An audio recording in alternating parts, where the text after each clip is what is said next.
सिंह साहब एजुकेशन में आप सभी लोगों का स्वागत है।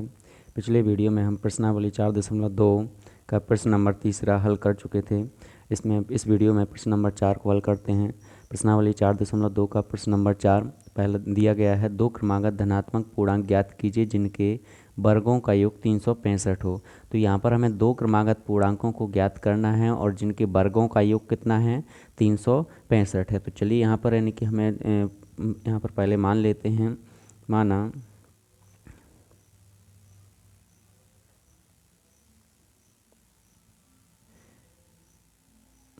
कि पहला धनात्मक पूर्णांक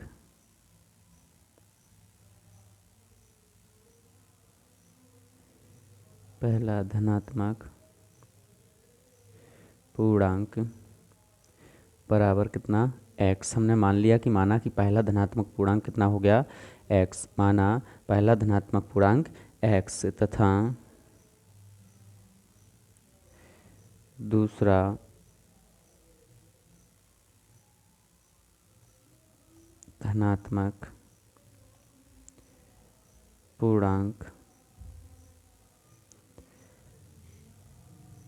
धनात्मक पूर्णांक क्या हो जाएगा, बराबर x प्लस के पन।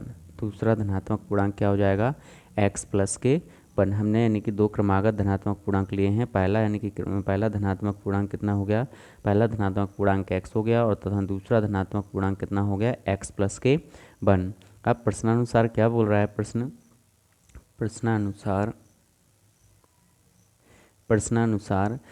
बोल रहा है दो क्रमागत धनात्मक पूर्णांकों के वर्गों का योग कितना दिया है, 365 दिया है। तो हम यहाँ पर लिखेंगे दो क्रमागत धनात्मक पूर्णांकों के वर्गों का योग, दो क्रमागत धनात्मक पूर्णांकों के वर्गों का योग बराबर कितना दिया गया है, 365। तो हमने यहाँ पर लिख दिया दो क्रमागत धनात्मक पूर्णांकों के वर्गों का योग बराबर कितना दिया गया है, 365। तो चलिए हमारे जो धनात्मक पूर्णांक है हमें उनका वर्ग करके यानी कि लिखना है, योग करना है। तो यहाँ पर कितना आएगा हमारा योग, हमारे जो धनात्मक पूर्णांक हो जाएंगे वो x की घात कितना हो जाएगा, 2 और प्लस x प्लस के वन का वर्ग, x प्लस के वन का होल वर्ग बराबर कितना, 365। क्योंकि हमारे लिए बोला गया है कि धनात्मक पूर्णांकों के वर्गों का योग, तो x का वर्ग कर दिया और दूसरा पूर्णांक हमारा x प्लस के वन है तो उसका भी हमने क्या कर दिया है, वर्ग कर दिया है। अब यहाँ पर ये तो x स्क्वायर ही रहेगा, एक्स स्क्वायर प्लस यहाँ पर a प्लस बी का होल स्क्वायर की सर्वसम्मका लग जाएगी। तो a प्लस बी का होल स्क्वायर क्या होता है, a का स्क्वायर मतलब a की जगह x है तो हमारा x का स्क्वायर हो जाएगा, प्लस दो ए बी, तो a की जगह हमारा x है और b की जगह क्या है, 1। b की जगह क्या है, 1। तो यहाँ पर प्लस बी स्क्वायर मतलब 1 का स्क्वायर बराबर में कितना दिया है, 365। यहाँ पर हमने a प्लस बी का होल स्क्वायर लगाया है तो a स्क्वायर प्लस के 2ab प्लस के b स्क्वायर, यहाँ पर एक्स स्क्वायर प्लस यहाँ पर भी एक्स स्क्वायर प्लस 2 का गुणा 1 में होगा 2 ही आएगा और x में होगा तो 2x प्लस 1 का वर्ग 1 होता है, बराबर में कितना आ जाएगा, 365। बराबर में 365। चलिए यहाँ पर x की घात 2 और x की घात 2, जो समान घात वाले पद होते हैं वही जुड़ते और घटते हैं। समान घात वाले पद ही क्या होते हैं, जुड़ते और घटते हैं। यहाँ पर भी घात 2 है, यहाँ पर भी घात 2 है, तो 2x की घात कितना हो गया, 2 और प्लस ये 2x हो जाएगा और प्लस के कितना, 1। अब जो यहाँ पर ये 365 है बराबर के उस साइड में है, बराबर के इस साइड आया किसका हो जाएगा, माइनस का 365। बराबर में कितना बचेगा, 0। बराबर में क्या बचेगा हमारे, 0 बचेगा। चलिए अब यहाँ पर 2x की घात 2 प्लस के 2x और यहाँ पर देखिए यहाँ पर प्लस का 1 है और माइनस का 365 है। माइनस की संख्या बड़ी है तो हमारा चिन्ह माइनस का आएगा और ये घट जाएगा तो 364 बराबर में कितना, 0। दोनों पक्षों में हम 2 से भाग दे देते हैं तो या करके लिख सकते हैं x की घात 2 प्लस यहाँ पर भी 2 से भाग देंगे तो x बचेगा, इसमें 2 से भाग देंगे तो 2 एकम 2, 2 अट्ठे 16 और 2 दूनी 4 बराबर में कितना, 0।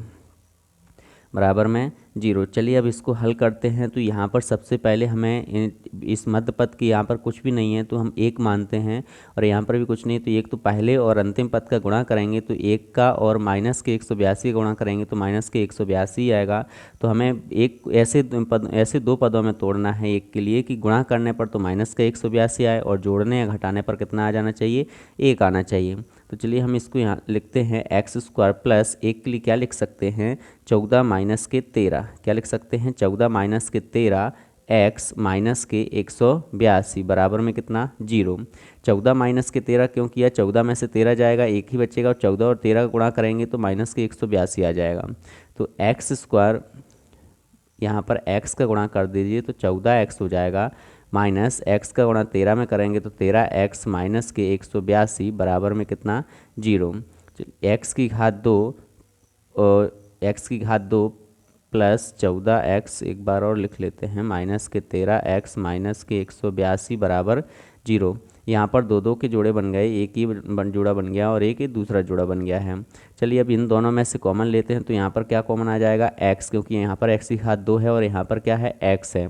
तो यहाँ से x कॉमन लिया हमने, तो यहाँ पर क्या बचा, x बचा, क्योंकि यहाँ पर 2x थे तो एक x कॉमन ले लिया, एक x बचा। यहाँ पर तो एक ही x था वो कॉमन ले लिया हमने, तो यहाँ पर कितना बचेगा, 14। और ये यहाँ पर भी माइनस है, यहाँ पर भी माइनस है, दोनों जगह से हमने क्या कॉमन ले लिया, माइनस कॉमन ले लिया।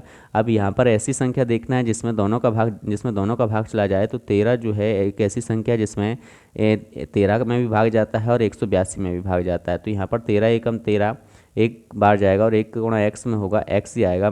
यहाँ पर माइनस कॉमन लिया था तो यहाँ पर क्या हो जाएगा, प्लस, क्या हो जाएगा, प्लस।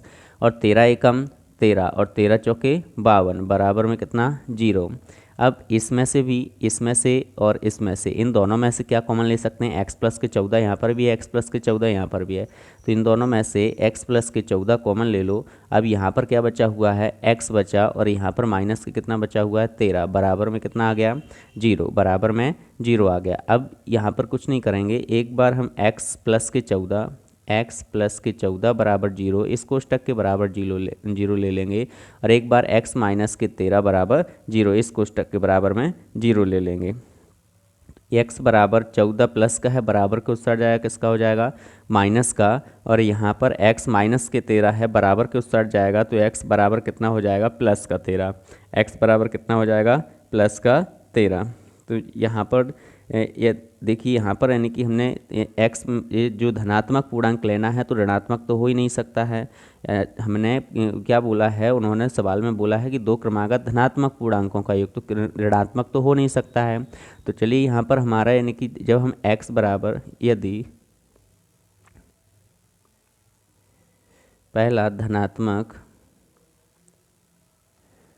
पूर्णांक x बराबर कितना लेते हैं, 13 लेते हैं, x बराबर कितना, 13। तो दूसरा धनात्मक